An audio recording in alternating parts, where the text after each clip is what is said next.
Hello students, welcome to aspirant zone 3 where you gain the as.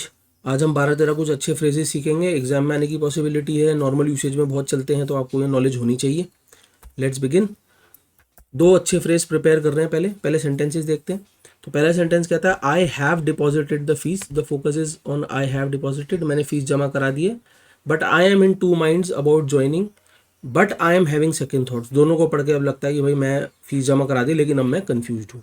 अब सही तो इनमें से एक ही होगा। एक और सेंटेंस पढ़ते हैं। इट्स अ गुड ऑफर, अच्छा ऑफर है, but I am having second thoughts, या I am in two minds about accepting. इसकी भी सेंस वैसी ही लग रही है कि ऑफर अच्छा है, लेकिन मैं एक्सेप्ट करने को लेकर कंफ्यूज हूँ। तो स्टूडेंट्स, बहुत क्लोज फ्रेजेस हैं, लेकिन मीनिंग बहुत अलग अलग है। देखते हैं। तो पहला है to have second thoughts. To have second thoughts का मतलब टू स्टार्ट हैविंग डाउट्स, यानी डाउट्स आने लगना दिमाग में about a decision you have made. वो निर्णय जो आप ले चुके हैं उसके बारे में, यानी निर्णय लेने के बाद किसी चीज़ को लेकर अगर आपको कन्फ्यूजन होता है तो you are having second thoughts. On the other hand, to be in two minds का मतलब देखते हैं। To be unable to decide what to do about something, यानी निर्णय ले ही नहीं पाना कि किसी चीज़ के बारे में क्या करना है। तो कैसे याद रखना है कि निर्णय ले लिया, उसके बाद डाउट्स आ रहे हैं, तो you are having second thoughts. If you are in two minds, तो हम निर्णय ले ही नहीं पा रहे हैं। अब देखिए, आराम से हम चुन पाएंगे। मैंने फीस जमा करा दी है, तो अगर मैंने फीस जमा करा दी है तो I am having second thoughts, यानी अब मैं ये नहीं बोल सकता कि I am in two minds. Fees जमा करा दी है तो I am having second thoughts. ऐसे ही it's a good offer, offer अच्छा है, लेकिन मैं निर्णय नहीं ले पा रहा हूँ, यानी कि अभी तक मैंने निर्णय नहीं लिया है, तो I am in two minds. अब मैं यहाँ पर आई एम हैविंग सेकेंड थॉट्स का इस्तेमाल नहीं कर सकता। तो दो अच्छे फ्रेज सीखे आपने। आगे बढ़ते हैं। यहाँ पर भी हम एक अच्छा फ्रेज सीखेंगे और दो कॉम्बिनेशन सीखेंगे। सबसे पहले आपने किसी से पूछा are you thinking about getting married, क्या आप शादी का विचार कर रहे हैं।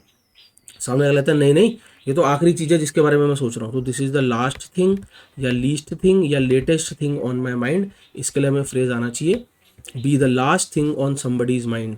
कोई चीज़ अगर it is the last thing on your mind का मतलब है the thing about somebody is least likely thinking about. कोई चीज़ जिसके बारे में कोई सोच ही नहीं रहा है, इस बारे में उसके बात में दिमाग में कोई बात ही नहीं है। तो यहाँ पर हम जो यूज़ करेंगे, स्टूडेंट्स को यूज़ करेंगे लास्ट। एग्जाम में जब ये एरर आता है तो लीस्ट और लेटेस्ट बन के आता है, तो बचना है इससे। अच्छा, इसका ऑपोजिट भी हमें पता होना चाहिए। ये तो समझ आ गया कि something is the last thing on your mind, तो उसके बारे में आप नहीं सोच रहे हो। लेकिन ऐसी चीज़ जो आपके दिमाग में हर वक्त चलती रहती है और कोई विचार ही नहीं आता, बस उसी के बारे में आप सोचते रहते हैं। जैसे कोई क्रिकेट के बारे में ही सोचता रहता है, कोई पैसों के बारे में ही सोचता रहता है। तो इसके लिए स्टूडेंट्स हमारे पास दो पेयर हैं। कोई ऐसी चीज़ जो आपके दिमाग में हर वक्त चलती रहे, आप उससे ऑब्सेस्ड है, ऑब्सेस्ड विद, या आप उस पर फिक्सेटेड, और फिक्सेटेड का पेयर बनेगा ऑन के साथ। सेंटेंस है why are you obsessed on या विद मैरिज। तो जैसे मैंने कहा, ऑब्सेस्ड का पेयर बनेगा विद के साथ। Why are you obsessed with marriage, यानी आपके दिमाग में शादी का ही विचार क्यों चलता रहता है। ऐसे ही why are you fixated on या with the idea of marriage, वही चीज़ पूछ रहा हूँ, लेकिन फिक्सेटेड का पेयर बनता है ऑन के साथ। तो आप शादी के विचार पे क्यों फिक्सेटेड है। तो दो चीज़ें सीखी। कोई चीज़ दिमाग में चल ही नहीं रही है ही नहीं उस बारे में सोच कोई, तो आपने फ्रेज यूज़ करा the last thing on my mind. कोई चीज़ आपके दिमाग में ही चल रही है और कुछ चल ही नहीं रहा उसके अलावा, तो ऑब्सेस्ड विद और फिक्सेटेड ऑन। आगे बढ़ते हैं और फ्रेज सीखेंगे। फ्रेज पे आते हैं पहले सीधा। फ्रेज है टाइड अप। अगर आप किसी चीज़ को करने में व्यस्त हैं और असक्षम है और कुछ करने में, तो you are tied up. Sentence है could we meet this evening, कि आज हम शाम मिल सकते हैं। सामने वाला मना करता है, माफ़ कीजिए, I am all tied up, मैं बहुत व्यस्त हूँ। अब एग्जाम में जब आता है ना फिल इन द ब्लैंक में, तो अप डाउन सब दिया रहता है वहाँ पर, तो उसके लिए जरूरी है क्वेश्चन। ऐसे ही मैनेजेस मैनी थिंग्स, बहुत सारी चीज़ें मैनेज करता है। He is always tied up या डाउन, बहुत सारी चीज़ें मैनेज करता है तो हमेशा व्यस्त रहता है, यानी he is always tied up. आगे बढ़ते हैं। यहाँ पर हम सीखेंगे 4-5 चीज़ें। बिगॉटेड वर्ड को यूज़ करना सीखेंगे, नैरो माइंडेड को यूज़ करना सीखेंगे, ब्रॉड माइंडेड को, ओपन माइंडेड को, और सिंगल माइंडेड को। ये 5 चीज़ें हमने इस पेज पे सीखनी। तो सबसे पहले बात होती है, कोई कहता है he is a very bigoted person, बड़ा बिगॉटेड व्यक्ति है। इजेंट ही नहीं है क्या, कन्फर्मेशन निकले। सामने वाला कहता है हाँ हाँ बहुत नैरो माइंडेड है या बहुत सिंगल माइंडेड है, इससे चुनना है। तो स्टूडेंट्स, आपको पता होना चाहिए नैरो माइंडेड। नैरो माइंडेड वो व्यक्ति है जो not willing to listen to the ideas and opinions of other, जो दूसरों की बातों को, विचारों को सुनने में इंटरेस्टेड ही नहीं है। वो ये मानता है उसकी सोच, उसकी प्रेफरेंसेस, उसकी चॉइसेस सुप्रीम है, सुपीरियर है। बाकी जो कोई सोच रहा है, बाकी जो कोई मान रहा है, वो सब इन्फीरियर है। ऐसे व्यक्ति को हम बोलते हैं नैरो माइंडेड, और ऐसे व्यक्ति को हम बोलते हैं बिगॉटेड। ये दो वर्ड्स आपने याद रखने। तो जब मैं बोलूँगा हाँ हाँ बहुत इस प्रकार का व्यक्ति है तो मैं सिंगल माइंडेड नहीं बोलूँगा, मैं कहूँगा हाँ बहुत नैरो माइंडेड है, सिनोनिम एक दूसरे के, बिगॉटेड और नैरो माइंडेड। फिर है you have to be broad minded या single minded if you want to clear the exam this time. तो आपने स्टूडेंट समझना है सिंगल माइंडेड व्यक्ति वो है जो है फोकस्ड, जिसका लक्ष्य तय है और उसी पे वो उसने पूरा अपना ध्यान केंद्रित कर रखा है, ऐसा व्यक्ति होता है सिंगल माइंडेड। तो मैं आपको बोल रहा हूँ कि अगर इस बार आपने एग्जाम पास करना है तो आपका होना पड़ेगा सिंगल माइंडेड। आगे बढ़ते हैं। बिग माइंडेड या broad minded people consider other people's views. ऐसे व्यक्ति बिग माइंडेड या ब्रॉड माइंडेड दूसरे लोगों के विचारों को तवज्जो देते हैं, कंसिडरेशन देते हैं। तो स्टूडेंट्स आप मान के चलिए बिग माइंडेड होता ही नहीं है कुछ।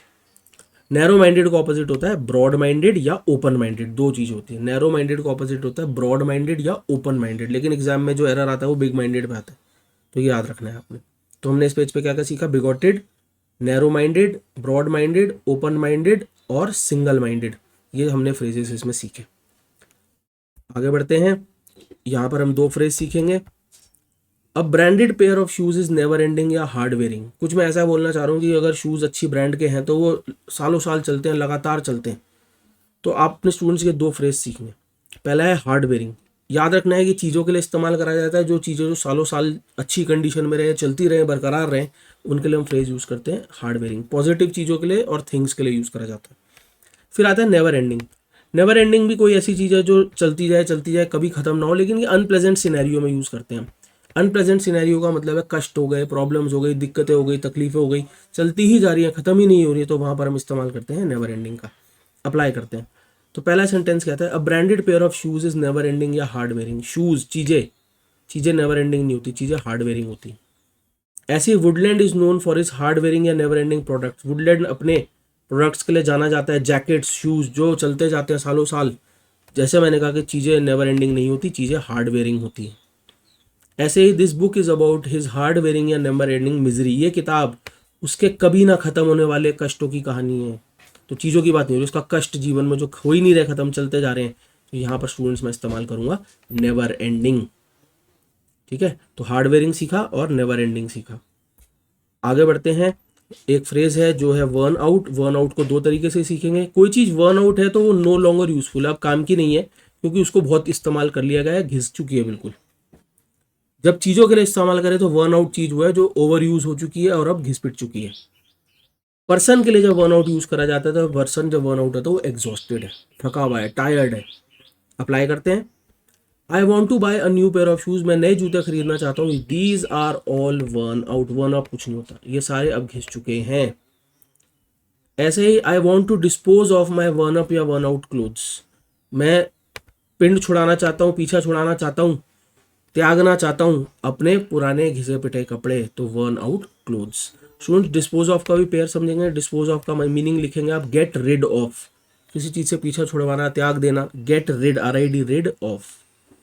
ऐसे ही after a hard day's work, एक कठिन दिन की मेहनत के बाद मेरे पिताजी होते हैं बिल्कुल एग्जॉस्टेड। मेरे पिताजी होते हैं बिल्कुल वर्न आउट, बिल्कुल थके हुए। इट हैज़ बीन ईयर्स, कई वर्ष हो गए हैं, सिंस ही स्टार्टेड प्रिपेयरिंग, जब से उसने तैयारी शुरू करी और अब वो बिल्कुल थक चुका है। He is all worn out. Worn up नहीं, वर्न आउट। ठीक है स्टूडेंट्स, तो जैसा मैंने कहा हमने 12-13 अच्छे फ्रेजेस सीखे, बिल्कुल मतलब कि एकदम प्रैक्टिकल नॉलेज है, इसको आपने यूज़ करना है और आई होप कि एग्जाम्स में भी आपके काम आएगा। मेरी तरफ से आज इतना ही। Thank you.